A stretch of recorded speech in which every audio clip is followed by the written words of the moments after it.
जिला के युवा अध्यक्ष भाई अजय चाली जी, इसका आज जो कार्यक्रम है निषाद आरक्षण संकल्प यात्रा 3.0 सरकार बनाओ अधिकार पाओ, इस यात्रा पे हम लोग निकले हुए हैं।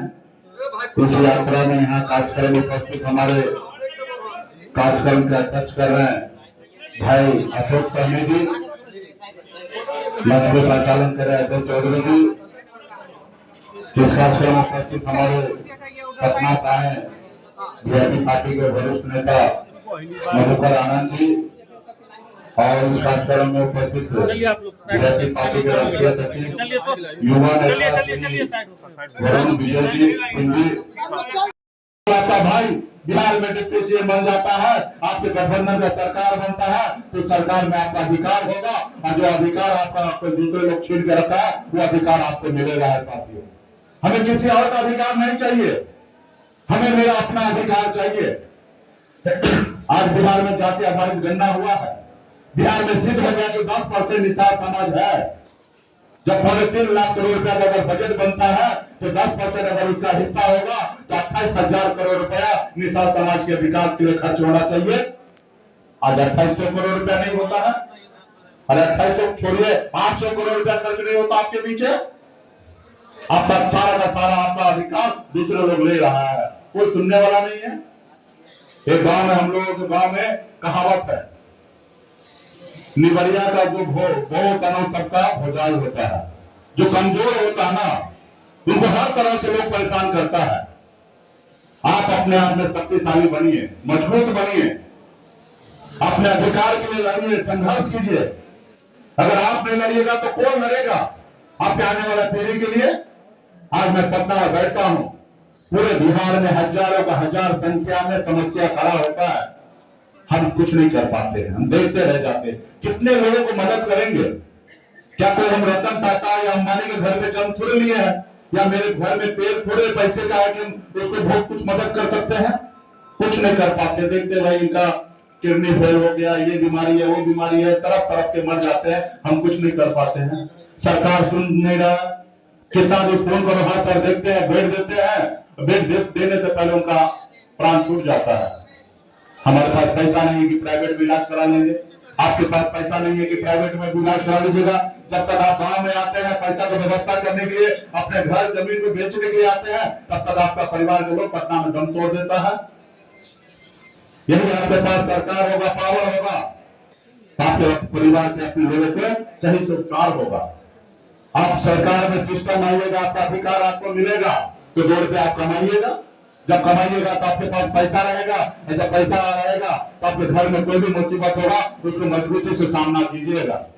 चाहे वो अंबानी के घर में हो या गरीब घर में हो, अगर उनको अगर बीमारी होता है, बड़ा बीमारी, तो खर्चा तो एक ही होना है, इसका कोई भेदभाव नहीं होता बीमारी में।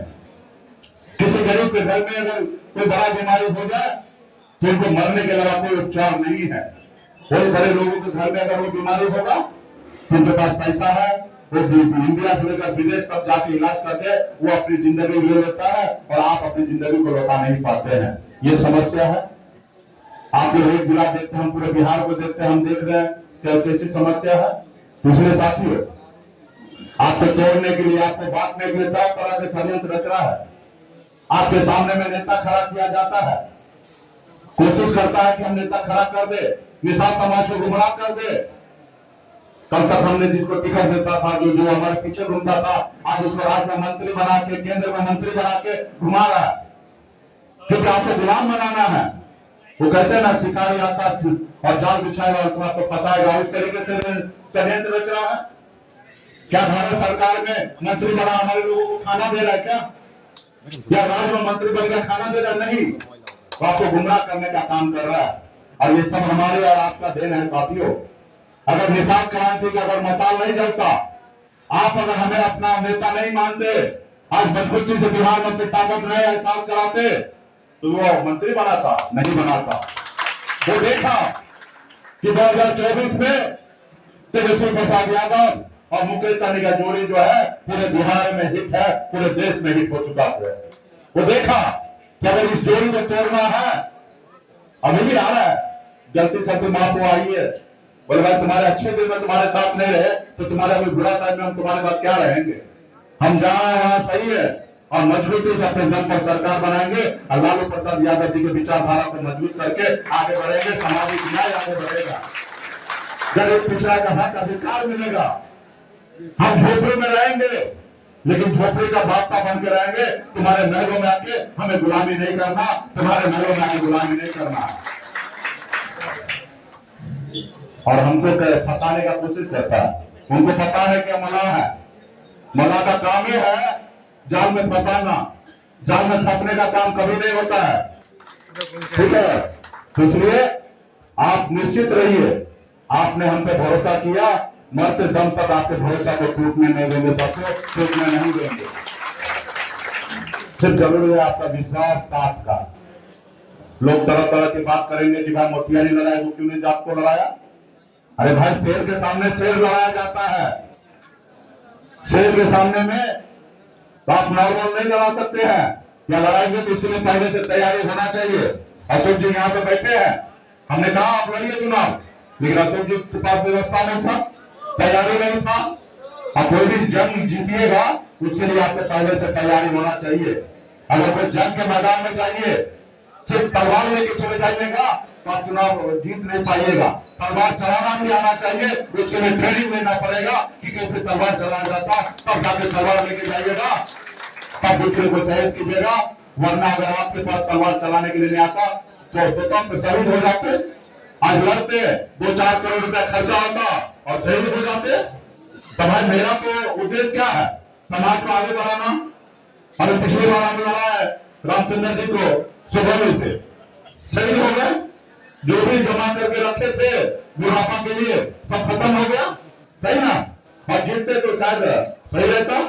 दूसरे साथियों आपको मजबूती से तैयारी करना पड़ेगा और हमने सही में अशोक जी को जवाबदेही लेना चाहिए। जैसे हम जवाबदेही लेते हैं कि पूरे बिहार में हार हुआ तो हमारी भी जवाबदेही है, उसी तरीके से मोतिहारी में अगर सीट यूज हुआ है तो इसकी जवाबदेही अशोक जी आपको भी लेना पड़ेगा कि आपके नेतृत्व में आप चुनाव हारे हैं। आपके हर प्रखंड अध्यक्ष को जवाबदेही लेना पड़ेगा कि उनके नेतृत्व में हम चुनाव हारे हैं। हर पंचायत अध्यक्ष को जवाबदेही लेना पड़ेगा कि हम चुनाव हारे हैं। हर एक नेता को जवाबदेही लेना पड़ेगा कि हमारे नेतृत्व में हम चुनाव हारे हैं। ऐसे जवाबदेही लेना पड़ेगा। यहाँ चेहरा देकर राजनीति नहीं होगा साथियों। राजनीति तो जैसे दूसरे पार्टी करते हैं वैसे आपको भी करना पड़ेगा। शेर के सामने में शेर को उतारना पड़ेगा। संगठन दूसरे को जैसे मजबूत है वैसे संगठन आपका भी मजबूत होना चाहिए।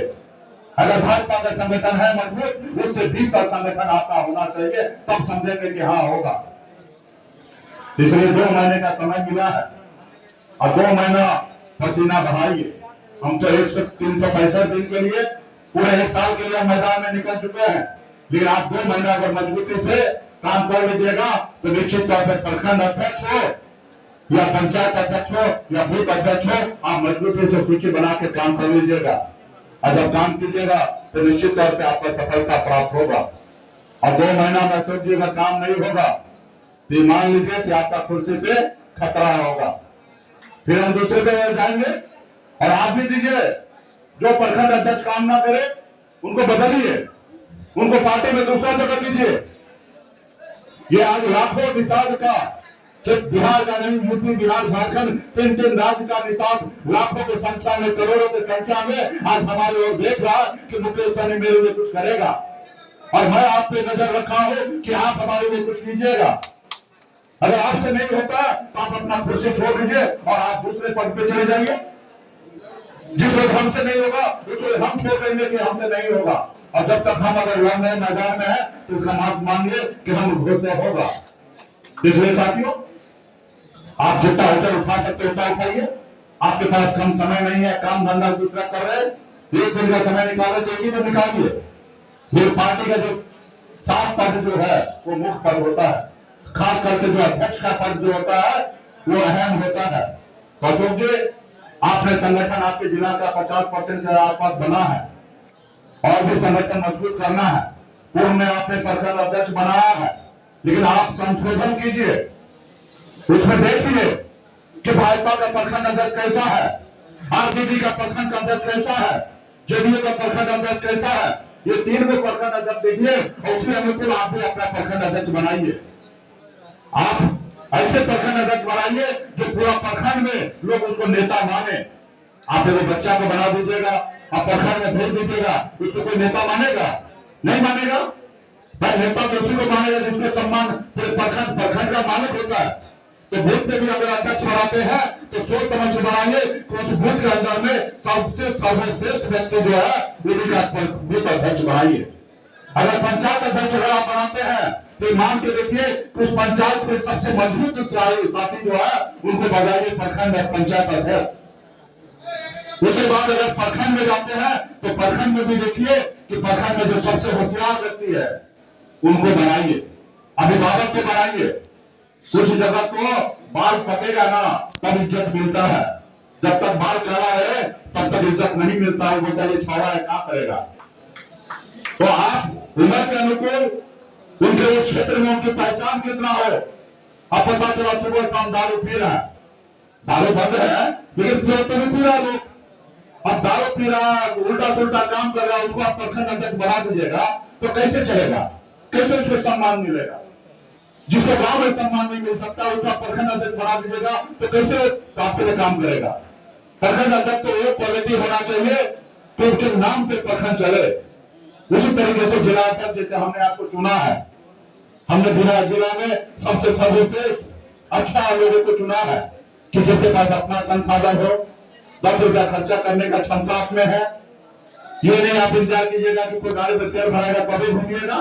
भाई आपके पास क्षमता उसी हिसाब से प्रखंड में भी जवाब दे दीजिए, अभिभावक बना के रखिए और उसके साथ दीजिए। कभी कभी क्या होता है कि आपके अच्छे लोग काम करने के लिए नहीं आते, ये भी समस्या है। जब तक हम लोग जुड़े हैं तब तक हम लोगों को साथ नहीं आएगा, और जब हमको पावर आ जाएगा तो पहले वही कुर्ता पैजामा वाला पत्ता पहुंचता है, फोटो खिंचवाता है और शुभकामना देने के लिए आता है। और जब हम संघर्ष करते हैं तो वो नजर नहीं आता है। हम मंत्री बने, हमको मालूम है, हम फोटो जारी करेंगे तो आप लोगों को समझ में आ जाएगा। जो लोग ज्यादा विरोध करता है, जो काम नहीं करता, वो पट्टा में आके बैठ के चाय पानी नाश्ता करता था और एक काम कराता था। और आप लोगों को तो हमारे दरवाजे के अंदर भी नहीं जाइएगा, डर लगेगा, भय लगेगा कि मंत्री जी के दरवाजे के अंदर कैसे घुसेंगे। और आप काम करते पसीना बहाते हैं और जब समय आता है आपका अपना फायदा लेने का उस समय आप डर से नहीं जाते हैं। और जो लोग चमचागिरी करता है, जो काम नहीं करता है, वो सबसे पहले पहुंच जाता है। हम भी क्या करें भाई, समाज का आदमी है, बुद्धिजीवी लोग हैं, चलो उनका बात मान लो, नहीं मानोगे तो ये गांव में जाके विरोध करेगा, क्योंकि उनके पास ज्यादा शक्ति है ना, वो जो बोलेगा वो सुनिएगा। तो हम लोग उसको मजबूरन ही सही, लेकिन हम लोग उसको इज्जत देते हैं। लेकिन अभी हम लोग ऐसा नहीं करेंगे। अभी हमारे पास एक नए सिरे से हम लोग संगठन खड़ा कर रहे हैं। पार्टी का अपना संगठन खड़ा हो रहा है, एनबीएस का अलग संगठन खड़ा हो रहा है। एनबीएस में वो सरकारी नौकरी में जो लोग हैं वही से उसका सदस्य बनेंगे और सरकारी नौकरी में रहते हुए भी वो बाहर से हम लोगों को मदद करे। और जब मदद करेंगे तो निश्चित तौर पर उनके साथ हम खड़ा है, नहीं तो पावर आने के बाद फिर ऐसे लोगों के साथ हम नहीं है। काम करेंगे एक दिन में नहीं, और जब पावर जब हमारे पास आएगा तो ऑफिस में बैठ के कहेगा सर हमको गया में हमको पोस्टिंग मिल गया है, सर आप फोन कर दीजिए ना, हमको दरभंगा भेज दीजिए, हमको मुजफ्फरपुर भेज दीजिए, नजदीक भेज दीजिए। और हम लोग उनका वो काम करवाते हैं। अब उनका काम उन्हीं का होगा, जो एनबीएस में सदस्य बने रहेंगे उन्हीं का काम होगा। अदरवाइज अगर वो लोग एनबीएस में नहीं जुड़े हैं तो समाज में भले कलेक्टर क्यों ना हो, हमको उससे कोई मतलब नहीं है। अगर वो कलेक्टर है तो अपने घर में रहे, ऐसे तो कलेक्टर है ही नहीं, आदमी है। आप बताइए, आजादी के 77 साल बीत गए, आपके समाज में एक कलेक्टर नहीं है। तो इसलिए साथियों, आने वाला समय में पार्टी के साथ खड़ा कीजिए। जो पढ़े लिखे हैं उनको भी जोड़िए, कहिए आप एनबीएस में जोड़िए और समाज के लिए कुछ काम कीजिए। आज हमको आरक्षण मिलेगा तो सबसे ज्यादा लाभ किसको मिलेगा? जो सरकारी नौकरी में है उन्हीं को मिलेगा, क्योंकि वही अपने बच्चे को पढ़ा लिखा के एक सपना देखता है कि मेरा बेटा डॉक्टर, इंजीनियर, कलेक्टर बने। मछली मारने वाला क्या सपना देखता है? बोलता अपना घर परिवार चला लेंगे, बेटा बेटी का शादी कर लेंगे और बेटा तो कल हम मछली मारे, कल तुम मारना। तो मछली मारने वाला कलेक्टर थोड़े बनेगा, जो पढ़ाई लिखाई कर रहा वही बनेगा। कल अगर आरक्षण मिलता, 15% रिजर्वेशन हमको मिलता है, तो कौन बनेगा कलेक्टर? जो पढ़ा लिखा लोग है, एसडीओ, बीडीओ, दरोगा, डॉक्टर, इंजीनियर, टीचर, ये कौन बनेगा? पढ़ा लिखा लोग बनेगा। तो उन्हीं लोगों को ज्यादा मदद करना चाहिए। आप लोग जो लोग आज मदद कर रहे हैं, सिर्फ समाज आगे बढ़े ये सोच के आप लोग मदद कर रहे हैं। इसलिए समाज को हर घर में, गांव में जाइए, हर किसी को कहिए कि मेहनत कीजिए, क्योंकि लड़ाई कोई एक व्यक्ति का नहीं है। अगर एक व्यक्ति का होता तो हम बॉम्बे बैठे बैठे रिमोट से दाब के काम करा लेते, लेकिन नहीं होगा। मेरे अकेले से नहीं होगा, सिर्फ पूरा जिला अध्यक्ष से नहीं होगा, सिर्फ प्रखंड अध्यक्ष से नहीं होगा, सिर्फ पंचायत अध्यक्ष से नहीं होगा, या बूथ अध्यक्ष से नहीं होगा। समाज के हर वर्ग को आगे आना पड़ेगा। क्योंकि आज क्या होता है, वीआईपी पार्टी किससे जाना जाता है? निषाद समाज से जाना जाता है। आज आरजेडी किससे जाना जाता है? एमवाई से जुड़ा जाना जाता है। और चिराग पासवान जी का पार्टी किससे जाना जाता है? पासवान समाज से जाना जाता है। भाई मायावती जी का पार्टी किससे जाना जाता है? दलित समाज से जुड़ा जाता है। भाजपा किससे जाना जाता है? प्रकाश की पार्टी माना जाता है, बनिया का पार्टी माना जाता है। उसी तरीके से आपकी पार्टी को एक जगह मिल चुका है। और जब जगह मिल गया है, भाई ये निषाद का पार्टी है, तो दूसरा आदमी थोड़ी बहुत मेहनत करने के लिए आएगा। तो इसलिए साथियों, आप सबको जोड़िए, उनको मदद कीजिए। पार्टी के पास जितना भी सीट होगा, इस बार तो अच्छा खासा सीट हम लोग लड़ेंगे। उसके बाद ज्यादा ज्यादा कोशिश होगा कि निषाद समाज के सभी जाति ज्यादा ज्यादा समय जगह पे चुनाव लड़े, क्योंकि विधानसभा छोटा होता है।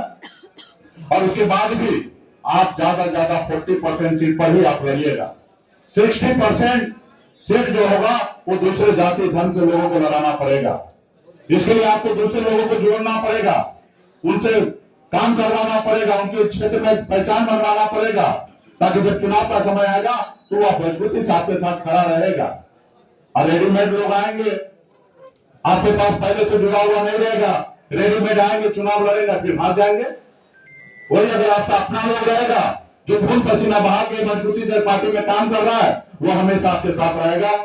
जैसे हमारे पास वरुण विजय जी हैं, पिछले 2-3 साल से काम कर रहे हैं और मजबूती से हैं, और चुनाव लड़ेंगे भी तो मजबूती से रहेंगे। अभी मान लीजिए कि अभी हम लोकसभा चुनाव में समीकरण बना के यहाँ से कुशवाहा समाज को चुनाव लड़ाएंगे, तो हमारे पास कुशवाहा समाज में कैंडिडेट है ही नहीं, पार्टी में नेता ही नहीं है, तो किसको लड़ा जाए? तो आरजेडी में नेता था, पूर्व में विधायक रहा, नाम फेम था, हम सोचे उनको लड़ा देते हैं, जीत जाएंगे। लड़ाए और चुनाव हार गए, उसका नजर नहीं आ रहा है, क्योंकि वहां पर अपना था ही नहीं और हमारे पास मजबूरी था। अब हमने कुशवाहा समाज में लड़ाना था, तो हमको लगा अच्छा है। ये भी बात सही है ना कि क्षेत्र में अच्छा कैंडिडेट तो आपका अच्छा ही था, लेकिन वो आपका नहीं था। हाँ, हमको मजबूरी था, अब किसी कुशवाहा को लड़ाना है। अब तेजस्वी जी बोले कि अभी किसी को लड़ाना है, कुशवाहा का समीकरण बनाना है, तो इसी को लड़ा दीजिए। तो हमने भी देखा, कई कुशवाहा से मिला, उसमें सबसे बेहतर कुशवाहा हमें मिला, ठीक लगा, हमने उनको कैंडिडेट बनाया। और आज चुनाव हारने के बाद वो वीआईपी में नहीं है, वो अपना मस्ती में घूम रहा है, अपना जो उनका काम है वो कर रहे हैं। एक तो गरीब भी हो गया बेचारा, कुछ नुकसान हो गया तो भरपाई कर रहे हैं। पहले 4 ऑपरेशन करते होंगे, तो 6 करना पड़ता होगा, ठीक है। तो भाई उनकी भी अपनी मजबूरी है, लेकिन उनको समय थोड़ा सा निकालना चाहिए, ठीक है। तो खैर, अब क्या कीजिएगा, आप लोग चुनाव के टाइम में मोटे लोग लेके आते हैं, सर इसको टिकट दे दीजिएगा, उसको टिकट दे दीजिएगा, मतलब परेशान हम हो गए। कम से कम हर एक नेता, हर एक राजनीतिक में ढूंढ लिया, हम परेशान हैं कि किसको दे किसको ना दे। अब उस जगह तो जो स्थानीय कैंडिडेट थे, जो एनडीए से कैंडिडेट थे, वो भी बहुत ज्यादा कैंडिडेट को भेजते थे कि कैसे कैसे मुकेश सहनी से सीट ले आओ और तुम बैठ जाना और हम बैठे बैठे चुनाव जीत जाएंगे। वो भी कोशिश करता था कि कैसे मुकेश सहनी के इधर से टिकट ले आओ। तो हमको पता चला तो हम बहुत सोच समझने लगे, भाई कहीं उनका आदमी तो नहीं आ रहा टिकट लेने के लिए, इसलिए सबका समय लग गया, विलम्ब लग गया समझने के लिए, सोचने के लिए।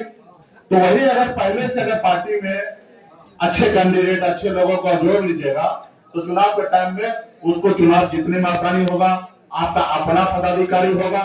अब हम लोगों को चर्चा होता है, भाई मुकेश सहनी के पास कैंडिडेट नहीं है, आज भी आपका हम सीट अच्छा संख्या में लेना चाहते हैं, वीआईपी पार्टी में निषाद के अलावा दूसरा कोई कैंडिडेट नहीं है, तो ये बनाना पड़ेगा ना भाई, आपको जोड़ना पड़ेगा। आपके क्षेत्र में देखना पड़ेगा। कम से कम अभी एडमिशन करा लीजिए, अपना थोड़ा बहुत काम करे। एडमिशन ही नहीं रहता, लास्ट आवर में एडमिशन कराने के लिए सब आदमी आ जाते हैं कि सर इसको दे दीजिए टिकट, उसको दे दीजिए। तो जितना भी नेता है कान खोल के सुनिए, अगले विधानसभा में जो पार्टी में नहीं है उनका सिफारिश करने के लिए पटना मत आइएगा। हम बिहार चलाते हैं, बिहार में हम कैंडिडेट ढूंढ लेंगे, आप मत ढूंढिएगा। अगर आपको ढूंढना है, अगर आपके दोस्त है, पहचान है, आपके साथ अच्छा संबंध है, तो उसको अभी पार्टी जुड़वाइए, तब वो उसको जगह मिलेगा। अदरवाइज अगर अभी पार्टी नहीं जुड़ेंगे तो टिकट के टाइम में उनको मत आइएगा कि एडमिशन करा के टिकट दीजिए, तो उसका लाइजनिंग करने के लिए कोई नेता मत आइएगा। ये सारी चीजें हैं। तो पार्टी के संगठन में सभी साथी को मेहनत करना पड़ेगा, हर तरह से एक एक चीज पे काम करना पड़ेगा, एक एक गांव में जाना पड़ेगा, एक एक बूथ पे जाना पड़ेगा, एक एक जगह का समीकरण समझना पड़ेगा, तब जाके कुछ होगा। आज देखिए हम अपनी जिंदगी का बेहतर जिंदगी को छोड़कर आप पाप के पीछे घूम रहे। कल मैं समझौता कर लूंगा, चाहे भारत सरकार हो या राज्य सरकार में बड़ा से बड़ा जगह मिल जाएगा, लेकिन हमें ऐसा नहीं करना। हम अपने आप में जिंदगी में कभी हार नहीं माने हैं। हम जब गांव से निकले, खानदान का पहला लड़का शहर हम गए थे, 18 साल की उम्र में गए थे, 900 का महीने तो नौकरी मैंने किया, लेकिन मुंबई जैसे शहर में हमने कामयाबी का झंडा गाड़ दिया, वहां पे बता दिया कि मैं हूं।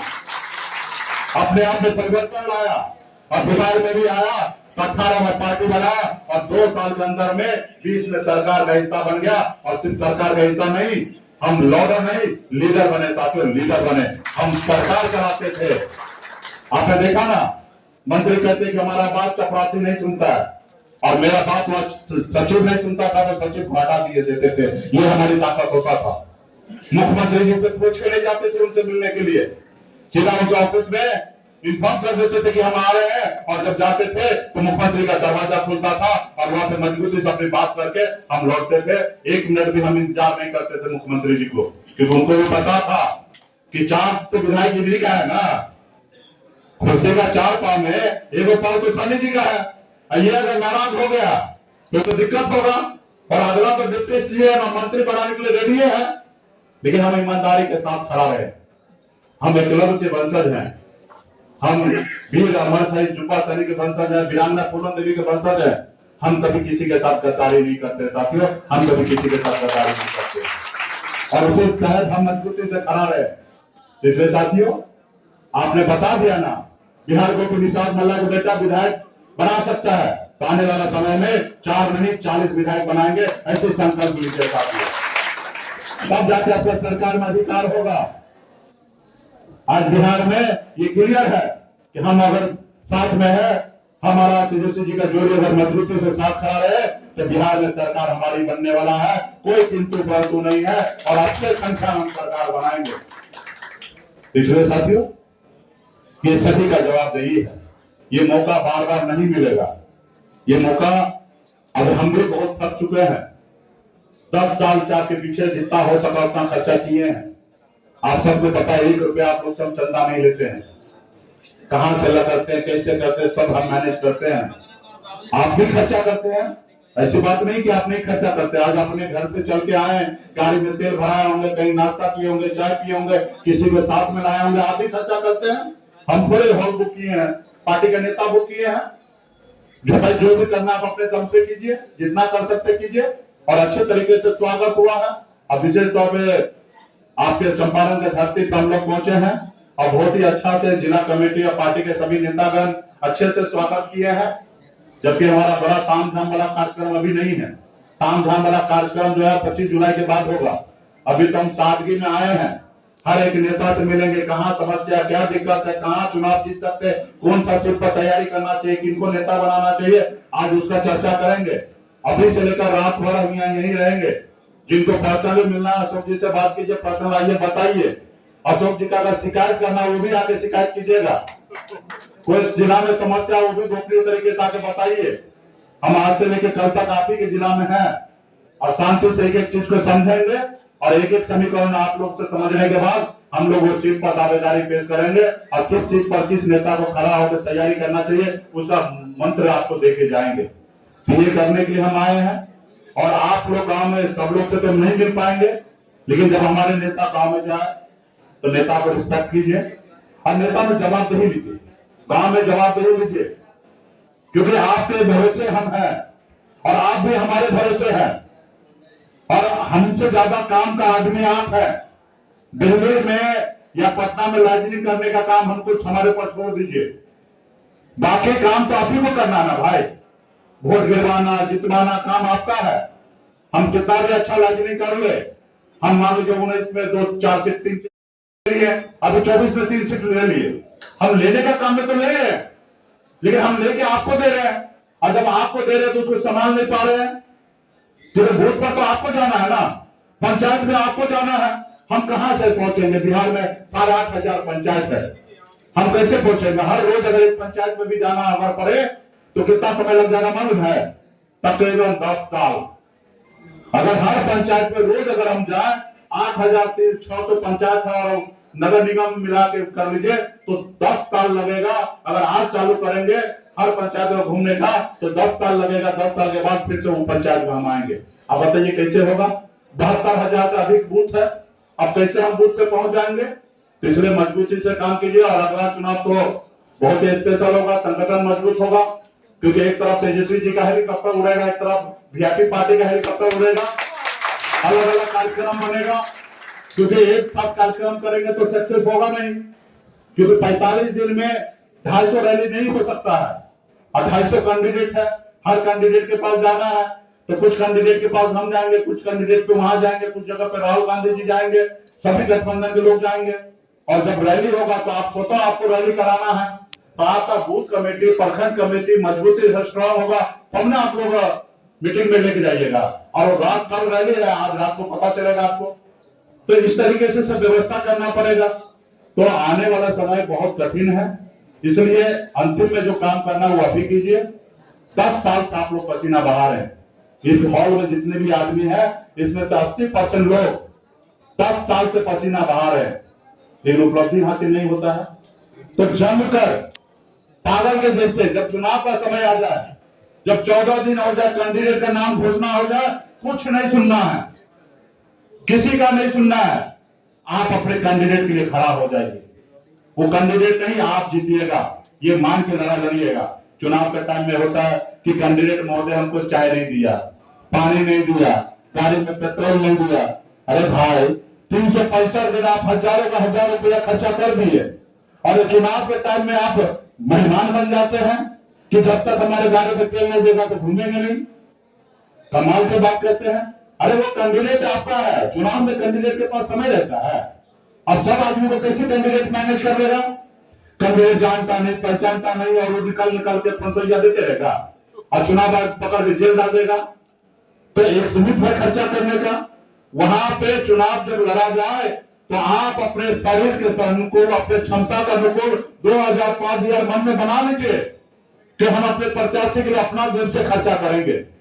हमको आपसे चंदा नहीं चाहिए, वो पैसा जमा करके रखिए अपने टोला पंचायत में, अपने वार्ड में, अपने कैंडिडेट के लिए। आप मान के चलिए कि मेरा दायित्व है 50 को वोट दिलाना। क्या करना चाहिए, कैसा करना चाहिए? मैनेजमेंट आपको संभालिए। जैसे इस बार हम लोगों ने अपने साला को भेज दिया था, चंदन को, कि भाई देखो कहीं पे कोई दिक्कत है तो आप देखना, कैंडिडेट के पीछे मत भागो।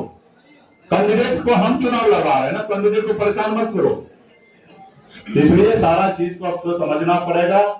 जैसे अदर पार्टी, देखिए उत्तर प्रदेश में दलित भाई काशीराम जी ने संगठन इतना मजबूत कर दिया कि दलित भाई से पूछेगा कि कल क्या खाए, बोलेगा हमको याद नहीं है।